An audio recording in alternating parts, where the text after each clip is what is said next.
Welcome. I have two questions. One is a little more serious than the other. Nothing serious going on here. Good. Ever. I just would like your point of view on something. If you agree, we've all sort of existed before and always will exist. Yes. So this is a religious question. I would like to know why Jesus came if we always was and always will be. Same reason you did.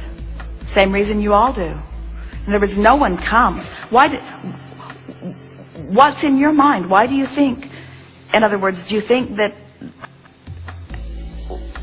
what could possibly be the reason that anyone would come other than that you are eternal beings and you've come for the creative experience? So are you saying Christ came for the experience as well? Of course. Of course, there are no exceptions. It just seemed sort of a dramatic way to help us out. Well, it hasn't been that helpful, actually.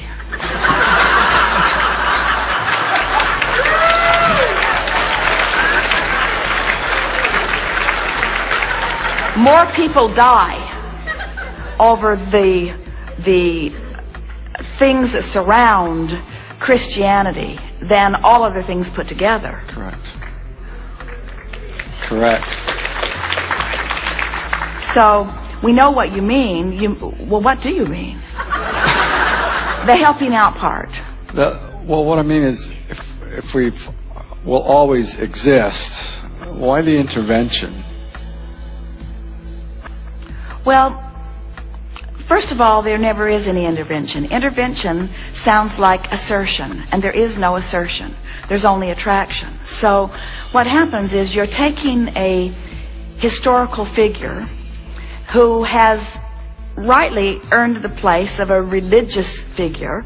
There are many who feel that it's blasphemy to call him anything other than the Son of God, and so we will. But we will not call Jesus the Son of God in any other context than that we put you in the same category. In other words, everyone who comes forth is an extension of source energy. And everyone comes forth to explore the contrast and to become.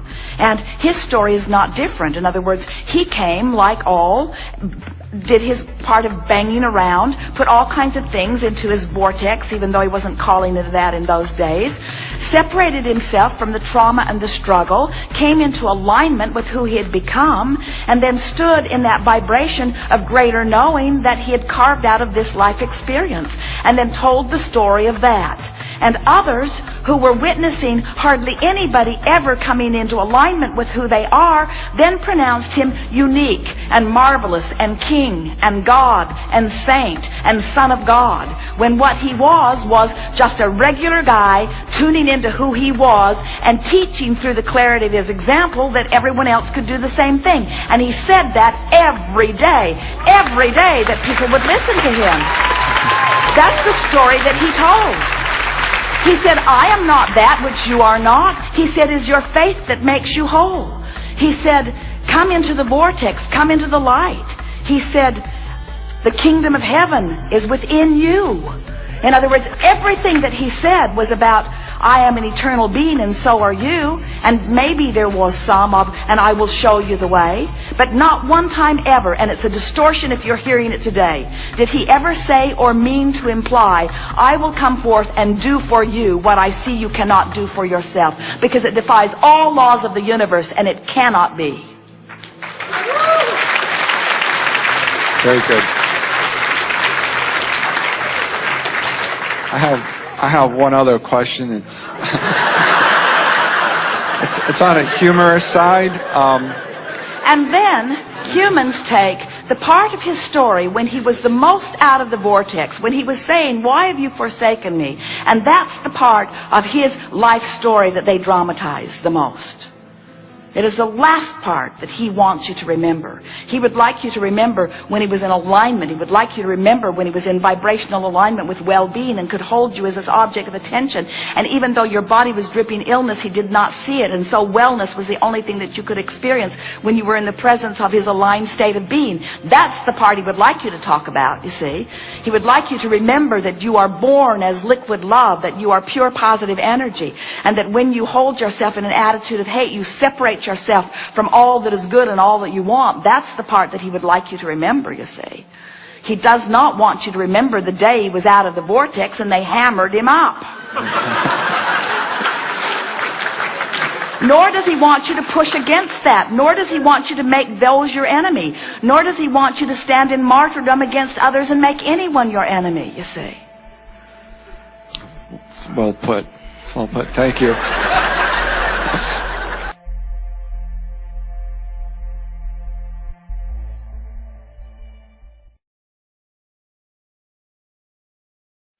I'm so grateful to be here in your presence, Abraham. Thank you. I have a question. I've been reading a lot about this family of light, Galactic Federation of Light, and there's been a lot of information on it. I wanted to know what your perspective of that is. Our perspective is irrelevant. It's your perspective that matters. What's your perspective? I feel it's true, 100%. Then it will serve you. That's it? I came all the way from Canada and that's it? Really? You see, there are no giant right and wrongs. There is only the living of life and the moving to a new place and then finding something that lines you up with that new place. And whatever it is of value. Don't ask us to help you carve out some philosophy that is the one that all should follow. Just utilize what benefits you in the moment. What brings you most easily into alignment. That does. Then it's of tremendous value to you. Okay, that was my question. It's interesting. So many people are saying, my truth is the true truth, and my truth, and more people kill more people over that misunderstanding than all other things put together.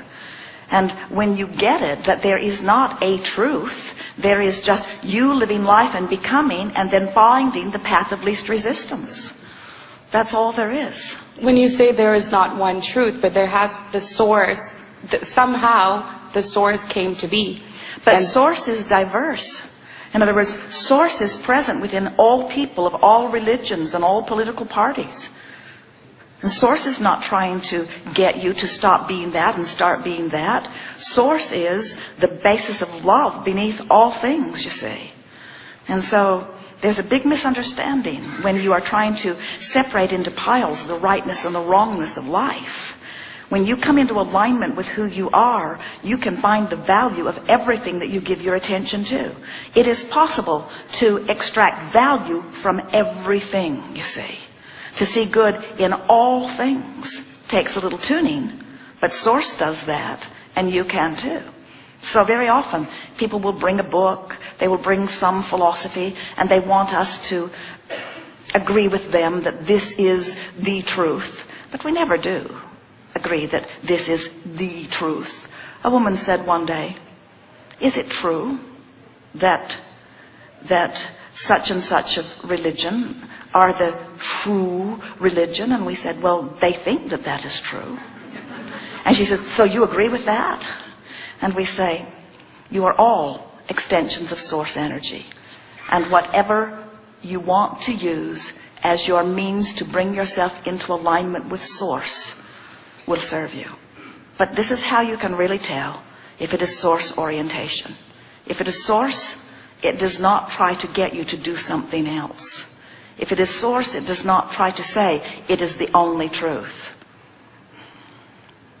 But there is a truth, though, that exists. That without I believing it or you believing it, it exists. But you see, what is truth? So truth is backed up by evidence. And the thing that's really interesting about that is that when you give your attention to anything long enough, the evidence of what you've given your attention to will surround you.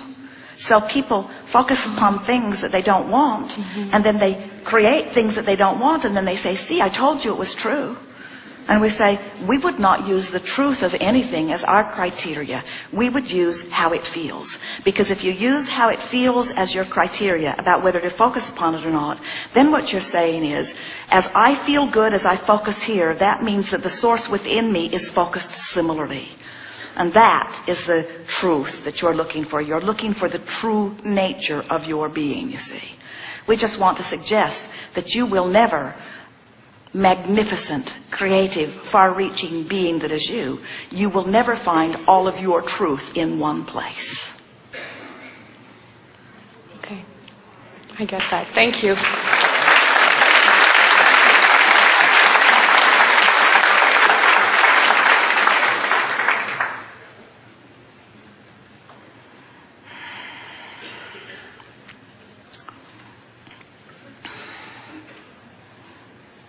You're an interesting lot, you humans. You say, just tell me what to do and I'll do it. Just tell me what's true and I'll follow it. I'll follow it to the letter and I will be righteous. And then you say, oh, that's too hard, never mind. Because what you really want is freedom. Who you really are freedom-seeking beings, you see. And you really don't want someone else defining for you. You are creators. You're not regurgitators. You've come forth to create your truth, not to find one that worked for someone else and try to replicate it.